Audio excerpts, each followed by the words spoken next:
Cerita berawal dari suasana hutan Gerod yang ada di kawasan Asia Tenggara. Memang tidak disebutkan berada di negara mana. Yang pasti pesona hutan yang masih perawan ini menjadi daya tarik bagi perusahaan mebel yang tak bertanggung jawab.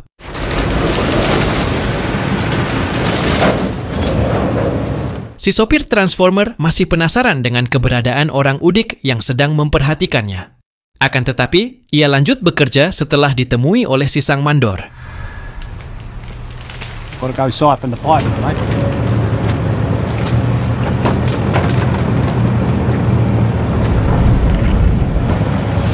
Sang sopir kaget melihat si mandor yang sepertinya diserang oleh orang udik tadi.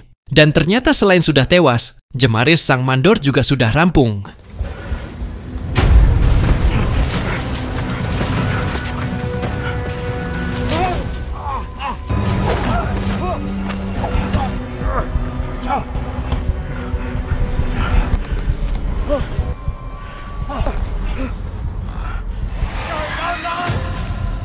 Beberapa hari kemudian, kita beralih ke sebuah resort. Ketika sekelompok sahabat asal Amrik berlibur menikmati suasana hutan tropis. Dan inilah Richie, si pria tampan dan kaya raya, yang telah mengajak teman baiknya untuk berlibur bersamanya. Bahkan, Richie akan mentraktir Jay dan Maya untuk ngabolang menyusuri sungai dengan menggunakan kayak. I'll go. Meskipun mereka senang, Jay sebenarnya malu karena selalu ditraktir oleh Richie, gengsi dong. Ia pun merasa menjadi pria miskin di hadapan istrinya Richie yang bernama Jasmine. Jay masih kepikiran dengan traktiran Richie. Mentang-mentang sahabatnya itu baru saja mendapatkan proyek besar. Batin sirik si Jay pun meronta-ronta karena tak diajak menggarap proyek dan malah mendapatkan traktiran receh seperti ini.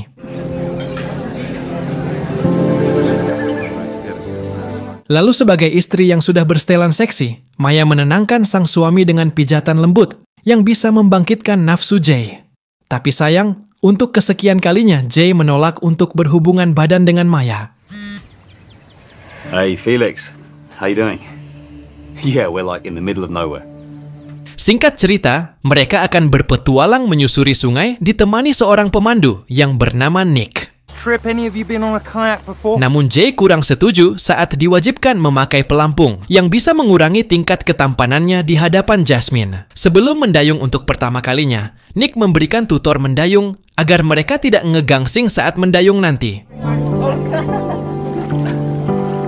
Hey, he gets his own boat. It's called a kayak. Terlihat mereka pun bisa dengan cepat belajar, saking sudah tidak sabarnya berpetualang di sungai. Nick berkata bahwa mereka akan berkemping di hutan, mengingat cukup jauhnya petualangan ini. Lalu ia mengumpulkan semua HP demi merasakan petualangan yang sebenarnya.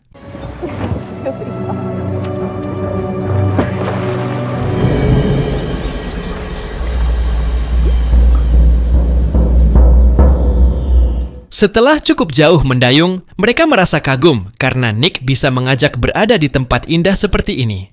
Lalu Nick bercerita bahwa pekerjaannya ini sudah turun-temurun, dilakukan oleh keluarganya. Cuma sayang, kakeknya Nick menghilang di hutan dan tak pernah kembali lagi sampai sekarang.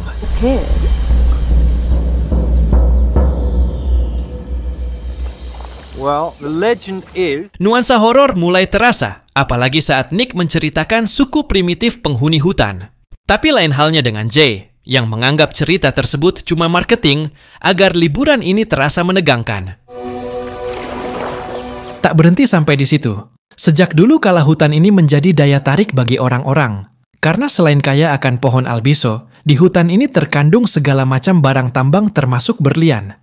Dan karena banyak praktik pertambangan itulah, suku primitif semakin jauh tersingkir ke dalam hutan. Lalu Nick meminta Richie dan teman-temannya untuk selalu nurut kepadanya. Dan jangan kelayaban ke habitatnya para suku primitif. Mereka berhenti sejenak karena Jasmine yang sedang hamil mual akibat guncangan oleh derasnya arus sungai. Tapi daripada melihati Jasmine yang sedang muntah, kita beralih ke sisi lain hutan ketika para pembalap yang tak pernah balap menjajal hutan ini.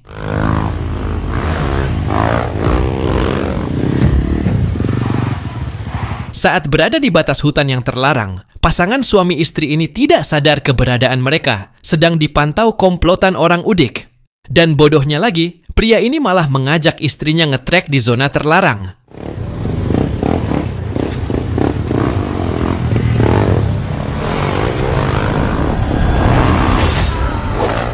Setelah suaminya diserang, si Nyonya Pirang melihat pelaku yang langsung kabur. Lalu tiba-tiba, wanita ini kaget melihat jasad suaminya tidak utuh lagi. Scene kembali ke Yasmin. Ular pun ternyata suka kepada Yasmin, yang bisa menggetarkan para suami termasuk Jay. Tapi karena kejadian ini, HP milik Jay akhirnya terjatuh ke dasar sungai.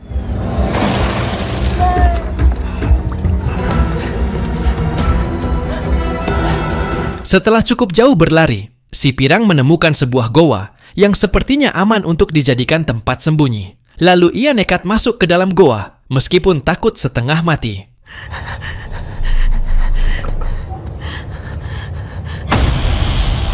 Adanya ceceran darah tentu saja membuatnya panik. Lalu ia bersegera mencari bantuan. Mana tahu HP mahalnya bisa mengatasi masalah ini. They killed Danny. Setelah menelpon, akhirnya kepala si Pirang dipenggal oleh seorang suku pedalaman. Sampailah mereka di sebuah lokasi berkemping sebelum melanjutkan petualangan esok hari. Lalu tanpa berlama-lama, mereka membuat sarangnya masing-masing untuk melewati malam yang bakalan terasa horor. Sambil menikmati malam, Nick bercerita tentang alasannya menjadi pemandu, yang tak lain adalah untuk mencari kakeknya yang merupakan pemburu berlian.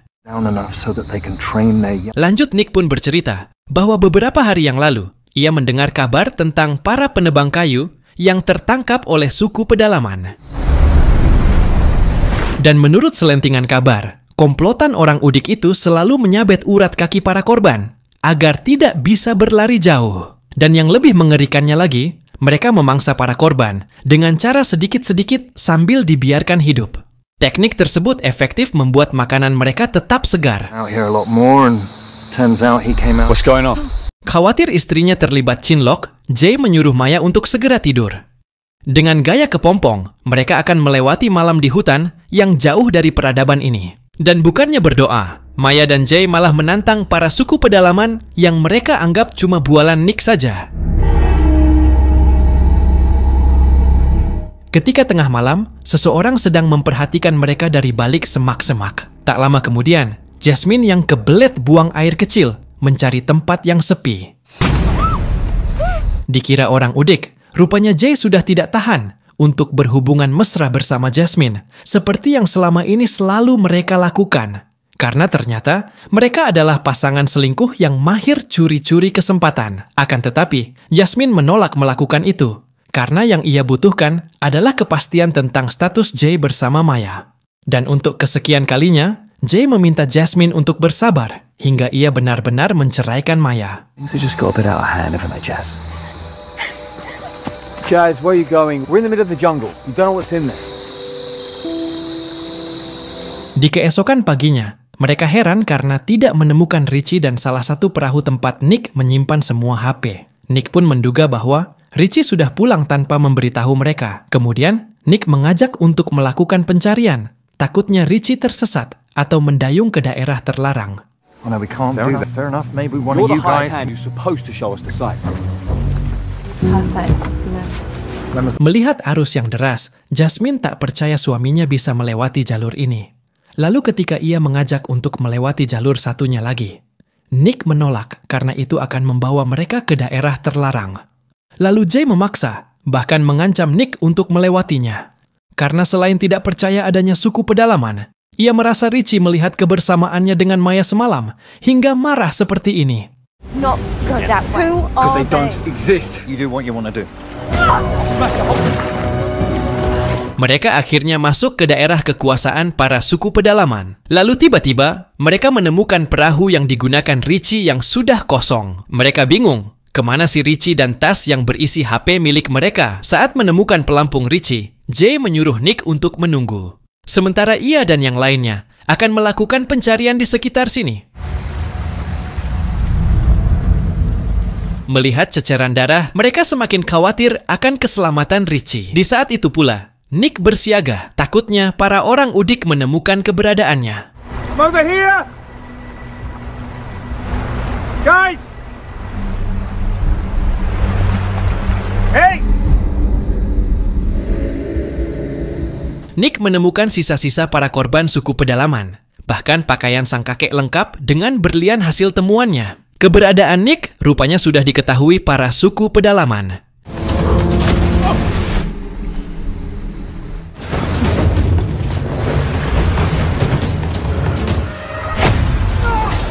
Nick akhirnya terbunuh. Tak disangka, Richie berada di goa tempat kematian si pirang. Richie menjelaskan jika semalam ia sakit perut dan berniat mengambil obat di mobil miliknya. Namun, daripada menemukan lokasi parkiran, ia malah tersasar ke goa ini.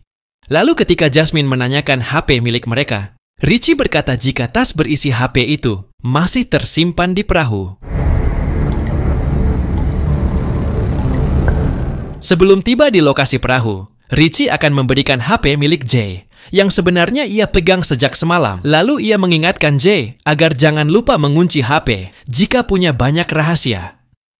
Perkataan Richie membuat Jay sadar jika temannya itu sudah melihat semua bukti perselingkuhannya dengan Jasmine, terutama koleksi video mesra yang begitu sinematik.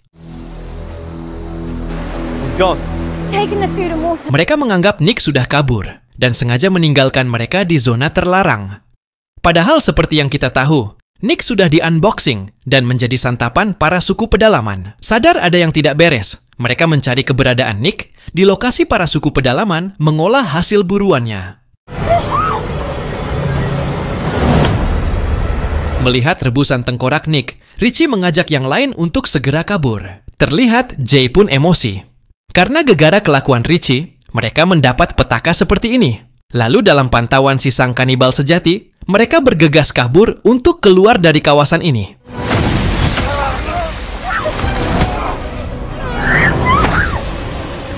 Dengan mode keroyok, mereka berhasil mengalahkan salah satu psikobil. Namun kejadian ini jelas akan menjadi petaka yang lebih serius bagi mereka. Lalu tiba-tiba, mereka kembali panik saat semua perahu hanyut terbawa arus. Melihat temannya yang sekarat, si coleng merah tidak akan membiarkannya begitu saja. Karena dalam keadaan ini, mereka sudah biasa akan memanfaatkan tubuh yang terluka daripada terbuang sia-sia. Ketika si coleng menikmati kaumnya sendiri, Maya dan teman-temannya kini tersesat dan merasa sudah jauh dari sungai. Keadaan pun dimeriahkan oleh luka di tangan Richie yang terus mengeluarkan darah. Tanpa terasa, pencarian lokasi sungai malah membuat mereka semakin jauh ke zona terlarang. Mereka pun berusaha mengisi perut dengan memakan ganyol dan buah-buahan hutan yang mereka temukan. Kemudian, Richie mengajak mereka untuk beristirahat sebelum melanjutkan pencarian sungai esok hari. Dan demi keamanan, mereka sepakat untuk tidur secara bergiliran. Maya merasa kasihan, karena sejak kemarin Richie belum makan sama sekali. Dan ternyata, Richie sedang galau akibat perselingkuhan sang istri dan sahabatnya sendiri. Ia pun merasa yakin jika orok yang dikandung Jasmine itu bukanlah anaknya. Karena tanpa sepengetahuan istrinya, Richie pernah melakukan tes kesehatan belalai dan mendapatkan vonis bahwa ia tak akan mungkin punya keturunan. Tapi meskipun demikian, Richie tidak akan menceraikan istrinya, meskipun ia akan hidup dengan anak hasil hubungan jadah. Ketika giliran Jay berjaga, ia tidak tahan dengan serangan nyamuk yang membandel, hingga ia pun nekat akan mandi lumpur. Yang penting ia terbebas dari gigitan nyamuk. Selain selamat dari serangan nyamuk, lumpur pun menyelamatkan Jay dari pantauan si coleng.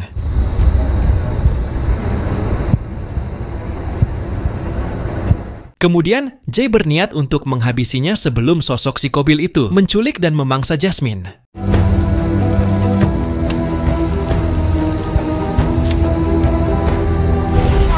Nasib naas pun dialami oleh Richie yang gagal mengalahkan ketangguhan si coleng. Beruntungnya dia terpeleset ke jurang dan terselamatkan dari si coleng. Lalu sambil menahan rasa sakit, Jay berusaha untuk menemui Jasmine dan Maya daripada menyelamatkan sahabatnya Richie. Jay malah meminta Richie untuk jangan mengkhawatirkan Jasmine. Ia pun berjanji akan menjaga Jasmine dan si cabang bayi yang merupakan anaknya. Setibanya di markas para psikobil, Richie akan dijadikan media latihan bagi sang penerus kelompok psikobil. Tapi sebelum itu, si coleng menyabet urat kaki Richie agar tidak bisa kabur terlalu jauh.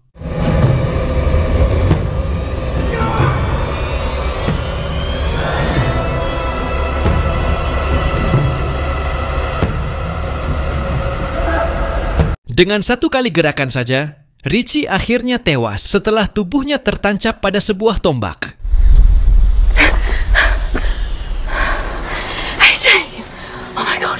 Keesokan paginya, Jay bercerita kepada Jasmine dan Maya tentang pertempurannya dengan para suku pedalaman. Saat itu pula, Jay berbohong dengan menyebut Richie sudah kabur meninggalkan mereka. Mendengar kabar tersebut, Jasmine merasa bahwa suaminya itu sudah tidak peduli lagi kepadanya. Sementara menurut Maya, Richie mungkin sedang mencari bantuan untuk menyelamatkan mereka. Lanjut, ia pun mengajak mereka menyusul Richie dengan mencari jalur sungai terlebih dulu.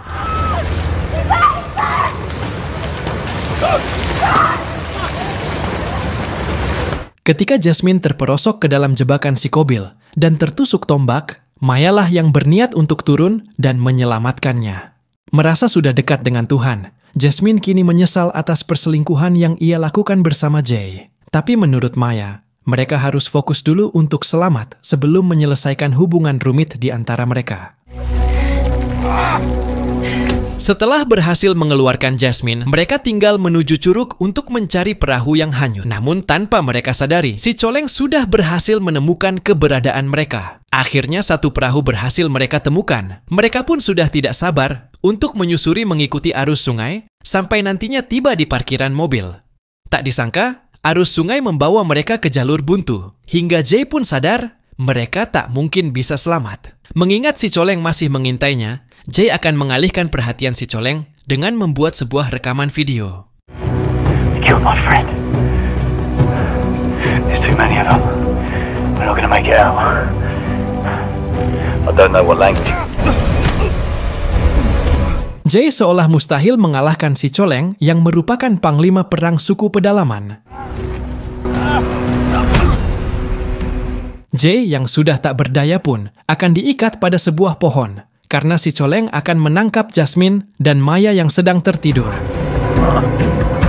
Jay pun berusaha meraih pisau yang tertancap di pohon. Ia pun berhasil mengambilnya dan memutus tali yang mengikatnya. Jay pun kembali bertarung dengan si Coleng. Setelah berhasil membunuh si Coleng sampai buntung, Jay jadi teringat kepada Richie. Ia pun kini menyesal karena telah sengaja mengorbankan sahabatnya itu demi nafsu jadahnya kepada Jasmine. Lalu saat suku pedalaman berdatangan, Jay bertekad untuk menghadang mereka. Yang penting Maya dan Jasmine selamat.